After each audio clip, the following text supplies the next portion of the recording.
celebrating the art of storytelling and the artists who bring stories to life.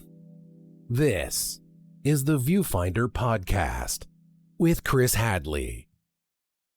Hey everyone, I'm Chris Hadley, and welcome once again to the Viewfinder Podcast, where today I'm speaking with the amazing writer and director of a great new film called Middle Life, Pavan Moondi. Pavan, welcome to the show. Hi, Chris. Thanks for having me. My pleasure. Now, what is Middle Life about, and what is its primary storyline? Middle Life is a old school throwback romantic comedy, and the sort of initial starting point is it's about a woman who has planned out everything in her life, and uh, despite everything going the way that she hoped it would, she's still feeling kind of unfulfilled and isn't really sure what the problem is. And she's driving home from work one day and she sees a car flipped over on the road and ends up pulling this guy out of the car and then runs into him a couple months later and uh, has a conversation with him and realizes that since that time he's been kind of living life in a way that uh, is making the most of every day. It's kind of spontaneous and fun, and it sort of draws her in. And so the movie is about what is essentially like a platonic friendship that comes out of that car crash, and sort of the complications that it ends up resulting in her life and kind of turning things upside down. Who stars in it? What characters do they play? And can you tell our audience about those characters? Sure. So the two leads are Leah Faye Goldstein and Peter Drymanis. They are musicians in a band called July Talk, which is like a Canadian alt rock or indie rock band from Toronto. And Leah plays the female lead, and Peter plays the guy in the car accident. It also stars Luke Lalonde, who's the lead singer of another Canadian band called Born Ruffians. And then there's also another great Canadian actress who's also a good friend of ours, Nora Sadova, who starred in a Canadian film called Mouthpiece a couple years ago that she also wrote. And then there's a very funny LA comedic actor, Colin Burgess, who has a sort of a supporting role. There's like a sequence in the film where the characters go take a spontaneous trip to Los Angeles, and Colin plays this sort of drifter that they encounter in the park. And it's a very funny part, and he's a very prolific comedic actor. He's in a lot of independent and micro budget films that have come out the last few years. He did a great job, as did Peter and Leah, who respectively play Ryan and Andy, the couple at the center of this film. Yeah, you got it. And they're also a couple in real life. Did their relationship influence the story and their characters, or were those elements developed independently of them? And in either case, how? It definitely influenced it in the sense that I knew when I was writing the movie that they were going to be the actors, and so I was writing sort of to them. And so like I had an initial one sentence idea for the movie that I pitched to Pete and Leia and was like, what do you guys think of this? Like, do you think this could be a movie that we like decide to make together?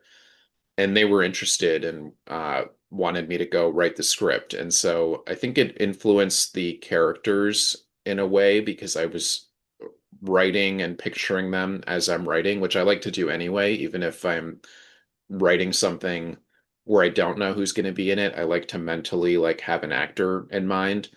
And then usually you don't end up getting that actor and you have to like rewrite it slightly when you cast somebody else. So this was nice that from the get-go, I initially had them in mind. And I think the other effects were more like logistical. It was like the fact that uh, just shooting a film on a very tiny budget, where most of it is shot in Toronto, and I don't live in Toronto anymore, so I went back for the shoot and was living in their house in their basement, and we would be like rehearsing scenes at 6 o'clock in the morning before we would shoot, and or be rehearsing late at night, which you would be harder to logistically do, I think, if they weren't living together and we weren't all in the same place. Your film, its story and characters were inspired by such classic romantic dramedies like When Harry Met Sally, Crossing the Delancey, An Unmarried Woman, and Broadcast News, among many. How does middle life fit into this pantheon of great relationship-based stories? And what did you do to make it look and feel as timeless, as comforting, and as rewatchable as those aforementioned films? Um, yeah, I mean, I don't know how it fits in. I feel like that's for other people to decide, but in terms of like the things I had in my head to try to do to hopefully try to achieve like that same feeling that I get watching those films. It was more about like rewatching a lot of those movies and trying to identify like what exactly is it that I like about those movies, and then trying to do those things. And so part of it is like our movie takes place over the course of a year. And so you really feel the different seasons, and you feel sort of the city living and breathing and it being its like own living organism. And so I think that was like a big aspect of it, having the city feel like a character, having it feel like it's taking place over a longer period of time. And even though we shot it all in like 2.5 weeks, basically, but having it feel like you're going on this year-long journey with these characters, I think that was another big part of it. And then I think just in terms of the like visual style and the score and the music, uh, trying to take an approach that was like a little more retro. Like we shot the movie on these really old Canon vintage lenses. So even though it's digital, it has like a texture to it that you wouldn't normally see if you're shooting like with the most pristine, sharp lenses. Like we really leaned into imperfections, and also trying to shoot it in a way that was like it is to a degree static, and it's very we tried to make it very composed. So I think that was part of it, just giving it this like classic like 70s feel to it. And same with the score. Like all the references for the score were like Bill Conti scores from the late 70s or early 80s. And so, yeah, I think it was just leaning into that throwback nostalgic vibe while the movie is takes place in present day and there are cell phones and it feels, I think, modern in that regard. I think it allowed us to create something unique because there is sort of a disconnect where it's not a period piece, but it has sort of a hard to put your finger on nostalgic feel to it, ideally. Yeah. How did you find the film's cast, and what qualities were you looking for in the actors you sought for Andy, Ryan, and the other characters? Yeah, like kind of like I was saying, I knew it would be Peter and Leia from the get-go. Like the MO from the beginning was let's make a movie together and then figure out what the movie was. And I've worked with Leia before. We made a film about 10 years ago called Diamond Tongues that we did together. And we definitely developed a shorthand and learned how to work together in a way that we both really enjoyed and found to be fruitful. And Peter on that film was the cinematographer, so he also has like a production background. And after he shot that film, and he also shot another film. He shot part of another film that I made called Sundowners. And so we had like a working relationship where I knew what it was like to work together. And a couple years ago now, Pete got cast in Sinners, and so it was Yeah. his first acting role. But I was talking to him while he was shooting that movie, and as soon as he finished, and he was really eager to keep acting and wanting to do something really small with his friends. And so I think I had that in the back of my head, where I was excited to work with Pete as an actor and see what how different that process would be. Which it ultimately it wasn't that different. It felt just like the other films we've made together. Um, Yeah, so I knew I was writing for them, and then the other parts are all people who I'm just like good friends with and who I know what they're able to bring to the table. I know uh I know some of them as actors, like Luke Lalonde is a musician, but he also starred in the last film that I made, Sundowners, and he was great in that, and I wanted to work with him again. And Colin Burgess, I'm just friends with. We're on like a game night together in LA, and I've seen a bunch of the other movies he's been in, and I think he's hilarious. And so I wrote that part for him too. And Nora also, I wrote that part for her. So it was kind of it was like a reversal. I guess there was no casting. I was just writing Yeah. parts for the people who I wanted to work with. And they all did such an amazing job with their roles and the characters, bringing them to life. I mean, I just thought that they were so relatable and so authentic, and you did a great job of bringing Oh, all those thank you. qualities out of it. Yeah, Thanks, man. Appreciate it. you're very welcome. Were Andy and Ryan inspired in any way by the characters from the movies that we talked about, or were they inspired by real people, or was it a mixture of both? Um, I don't think they were inspired by any specific rom-com characters, but I think the idea of like an opposites attract thing where you have these two characters who are living life in completely different ways and are drawn to each other, I think is like a rom-com staple. Like it pops up in so many of these movies. And so I think that was definitely deliberate. Like I don't think there was a specific one that we were leaning into. Um, and yeah, I don't know that there's anything really from real life aside from I feel like all the characters are always like a different aspect of my personality. And so there are parts of my life where I'm like very coordinated and like to plan everything. And I have like a very detailed Google Calendar, and like trying to produce a film and logistically put it together requires like a great deal of foresight and planning. So I think that's definitely an aspect of my personality in Andy. And then in Ryan, who's much more spontaneous, I feel like that's also another part of my personality where I like to fly fast and loose and have fun and spontaneously come up with things to do on the weekend or what have you. And so, yeah, it's like it's sort of a write what you know situation. And directing not just Leah and Peter, but also this entire cast, how were you able to help them achieve not just the authenticity you wanted their characters to possess, but also the vulnerability you sought for their most emotional moments? I think that making sure that they can relate and understand like what the character is going through. And so I think like the benefit to making this film with Pete and Leia, where I knew that they were going to be acting in it, was like I went off and wrote the first draft of the script. And usually the first draft of the script is like it's like a skeleton draft or like a vomit draft. Like it's not meant to be readable. It's just meant to like be finished so that you can go in and fix it. And normally I would never show anyone that draft. Like I would write that draft and then I would wait a week and then I would go look at it again and then I would try to clean it up and make it presentable and fix all the horrible things that are in there. This one I sent it to them. And so I allowed them to see it so early to get their feedback and incorporate that as I was like continuing to write the film.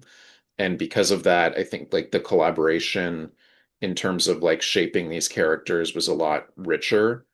I think in the very initial version of the movie, I don't think Andy's character was even a mother. I think that she didn't have kids, and I don't have kids. But Leia and Pete had just had a baby, like maybe 6 months before I was writing this movie. And so that was something Leia brought to it, where she was like, wouldn't it be interesting, like if I can take these things I've learned from like these first few months of motherhood and we can use that to help motivate like some of what she's feeling, which I think she could relate to. And I incorporated that into the script in terms of talking to her and getting her perspective on those things. And so I think it allowed like a level of being able to relate, although like I don't think it's a one-to-one depiction of like how Leia is feeling or anything like that, but it does create a like an understanding, I think. And I think that's really key. And it's sort of a shortcut when you work with your actors in that way as you're developing the script, is that you're not giving them this fully completed thing that you're then trying to get them to understand. It's like they're involved in the process, and so they sort of get what it is as it's being crafted. Though the film was made on a very limited budget of $70,000, you decided to shoot a variety of scenes in multiple locations around both Toronto and Los Angeles. What exactly motivated you to take that approach to the production, and how did you make it look and feel so widespread within the budget that you work with? Well, it was definitely like a deliberate choice. And so, like I've made other low budget films before, and the conventional wisdom when you're making like a micro budget film is that you should try to limit the number of locations as best you can. And so, there were a lot of movies that are made like at our budget level that take place in like a cabin or like over a weekend. And I think logistically that makes a ton of sense to not like bite off more than you can chew. But I feel like I've done that before to some degree. Um, and also it does result in like a lot of those films feeling kind of the same because they all have the same constraints and are like playing within those constraints. And so I knew when I started writing the movie that I was going to write it like it was a $10 million movie. And we would just figure out clever ways of shooting what we needed to shoot to execute it. Um, and so, yeah, that was my approach, was like I wrote it with no consideration for the budget. And I was just following what I wanted to see the story do. And then it did make obviously the production more difficult. Uh, and yeah, it made it more difficult because there's so many locations. There's like 30 plus locations. Um, there's 120 something scenes, and there's very little money and a very tiny crew. And I think the way we pulled it off was partially with a tiny crew. Like there were days where there's like a scene we shot on Hollywood Boulevard where it's just me, Jared, the cinematographer, and Peter and Leia. And there isn't even a sound person. Uh, and I think the advantage to that is when you have no crew, you move so much quicker. And if you need to move to a different location, you just get in the car and drive to another location. There's no like packing up gear and moving 40 to 100 people on a crew. And so it lets you be more nimble. And I think so we stayed nimble. It allowed us to move really quickly. And so it wasn't uncommon for us to have like days where we were in 3 or 4 locations in different parts of the city in Toronto that you just could not accomplish if you were shooting with like a full size crew. Yeah. Jared Rabb was the cinematographer on this film, and he's also a co-producer with Leia and Peter. And at the same time, when you were shooting in Los Angeles, they were still going through all the tragedy with those wildfires. Mm-hmm. Yeah, that was pretty crazy because so we shot the Toronto portion of the film, which was 10 days. So I went back to Toronto for a little bit under a month. So we had like 2 weeks of just prep and pre-production. And then we shot for 10 days and then I left and went back to LA.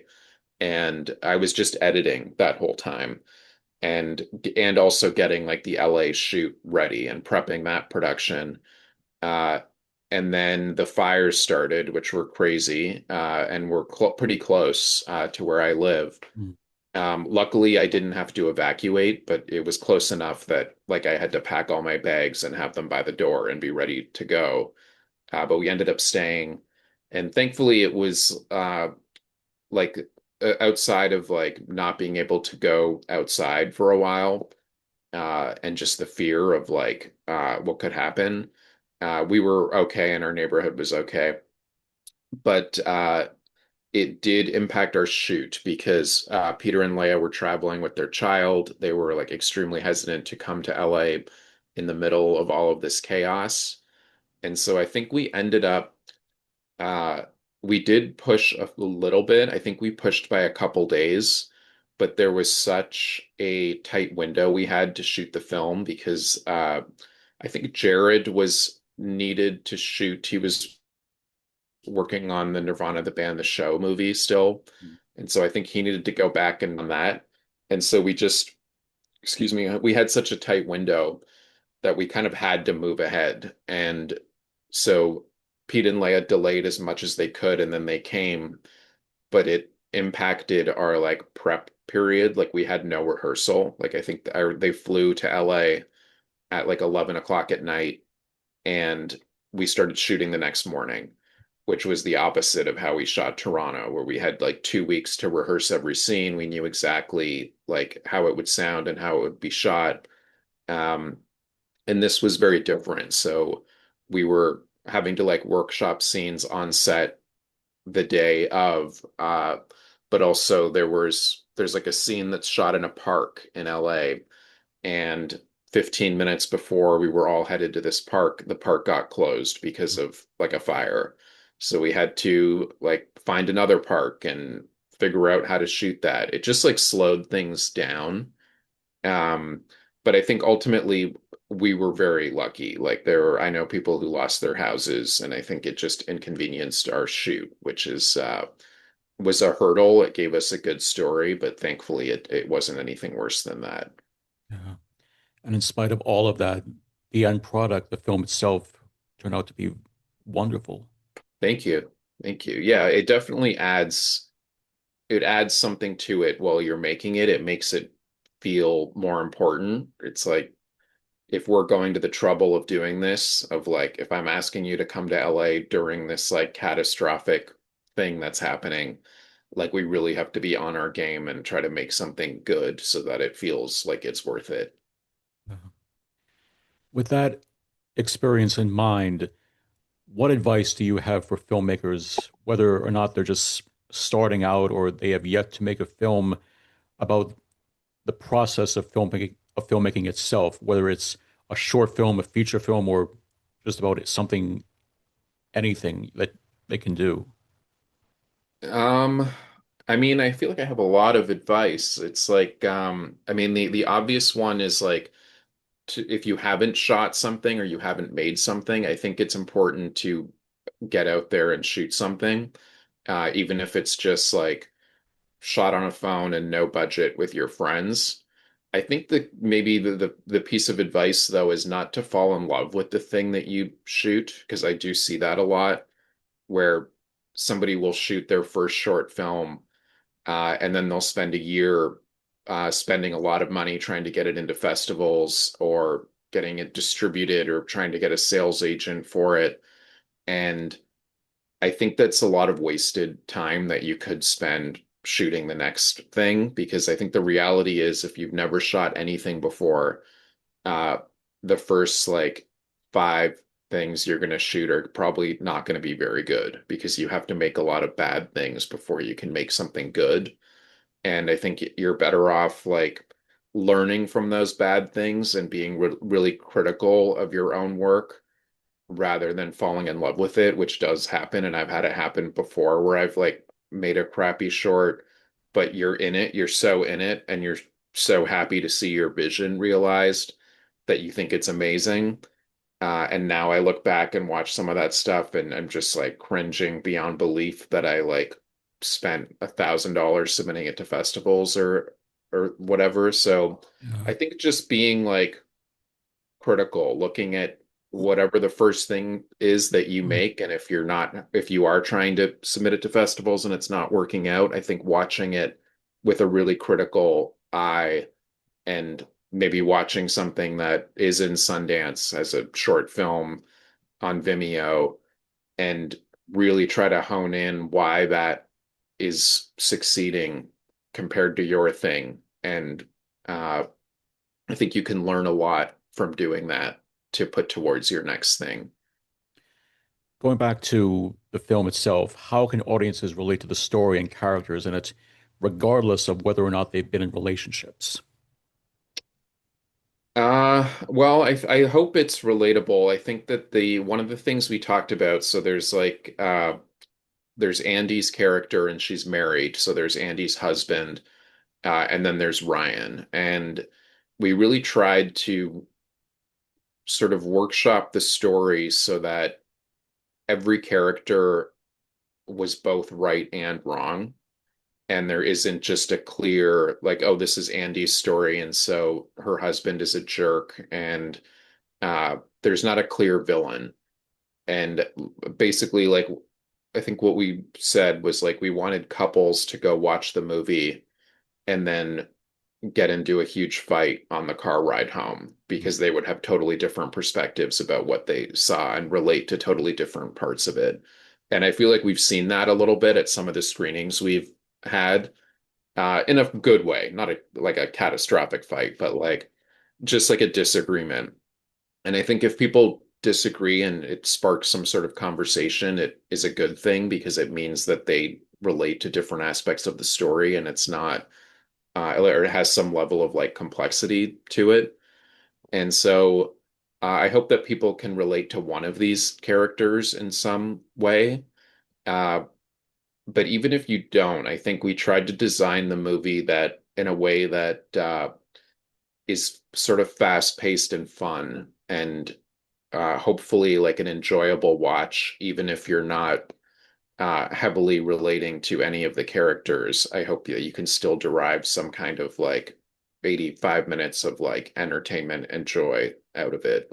Yeah. And for people who it means something more to, who can relate to like uh, Ryan's struggle, and I've definitely met people who have said that, or Andy's like struggle as a new mom.